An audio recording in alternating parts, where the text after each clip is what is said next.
As you know कि हम बात कर रहे हैं जनरल फार्माकोलॉजी की। तो जनरल फार्माकोलॉजी के अंदर हम देख रहे हैं permeation. What is permeation? Permeation is the movement of drug inside the body. ठीक है जी, मूवमेंट ड्रग की, movement of drug inside body. Body से एक टिश्यू से दूसरे टिश्यू में, ब्लड से टिश्यू में, टिश्यू से ब्लड में जो भी मूवमेंट वगैरह हो रही है उसको हम कहते हैं जी ये परमिएशन है। अच्छा जी, परमिएशन यानी ये जो मूवमेंट है अब ये डिफरेंट तरह की हो सकती है।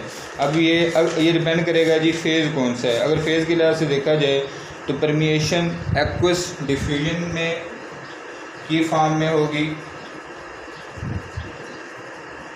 लिपिड डिफ्यूजन, ठीक है, या ये हो सकती है जी कैरियर ट्रांसपोर्ट का इस्तेमाल करके, कैरियर ट्रांसपोर्ट के ज़रिए। और अगर कैरियर के ज़रिए भी नहीं हो रही तो एंडोसाइटोसिस। ठीक है जी, ये तरीक़ाकार हैं जिनके ज़रिए मूवमेंट हो सकती है किसी भी ड्रग की। ठीक हो गया। तो अब ये जो एक्वस डिफ्यूजन होती है, कुछ ड्रग्स ऐसी होती हैं जो कि एक्वस इन्वायरमेंट के अंदर डिज़ॉल्व होने की सलाहियत रखती हैं। ठीक है, तो वो क्या होंगी, इजीली जो है वो बॉडी के अंदर वो मूव कर सकती हैं due to presence of aqueous environment in the body. ठीक है, ये इसकी मूवमेंट आसान हो जाएगी। उसके अलावा लिपिड डिफ्यूजन, कुछ ड्रग्स जो होती हैं वो लिपिड डिफ्यूजन रखती हैं। ठीक है, तो लिपिड डिफ्यूजन वाले के लिए भी आसानी होगी मेम्ब्रेन के अक्रॉस ट्रांसपोर्ट करना, क्योंकि आपको पता है मेम्ब्रेन के अक्रॉस काफ़ी हद तक जो है वो लिपिड कंटेंट मौजूद होता है मेम्ब्रेन के अंदर।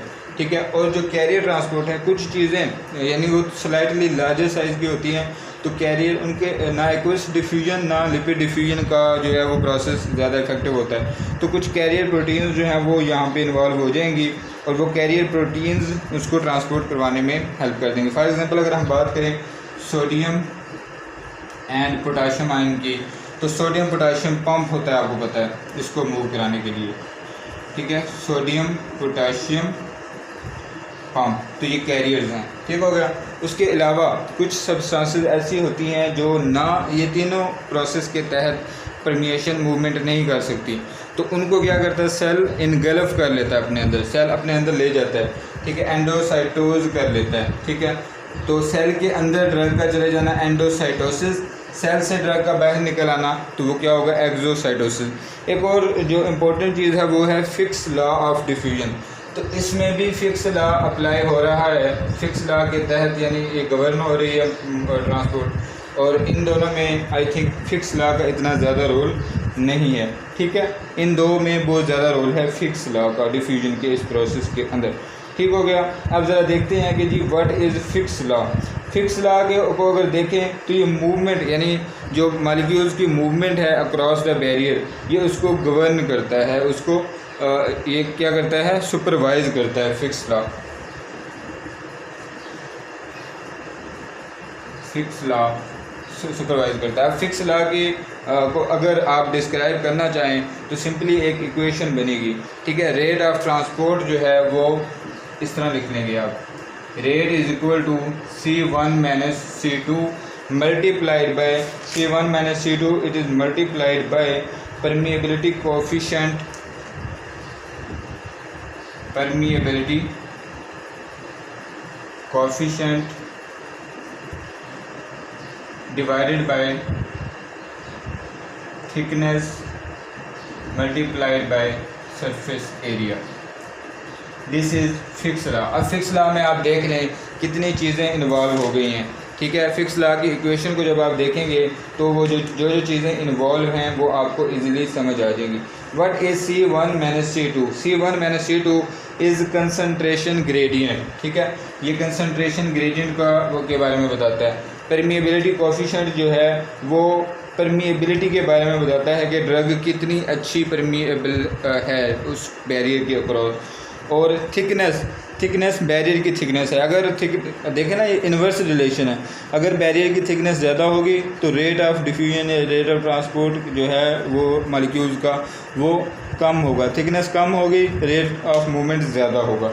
ठीक है। अगर आप सरफेस एरिया की बात करें तो सरफेस एरिया अगर आर्गन का ज़्यादा होगा तो definitely rate of transport of substances भी ज़्यादा होगा। तो this is all about fix law. तो ये जो दोनों ट्रांसपोर्ट हैं ये फिक्स लॉ के अंडर जो है वो गवर्न हो रही होती हैं, ठीक है, बाकी दो नहीं हो रही होती। ठीक हो गया।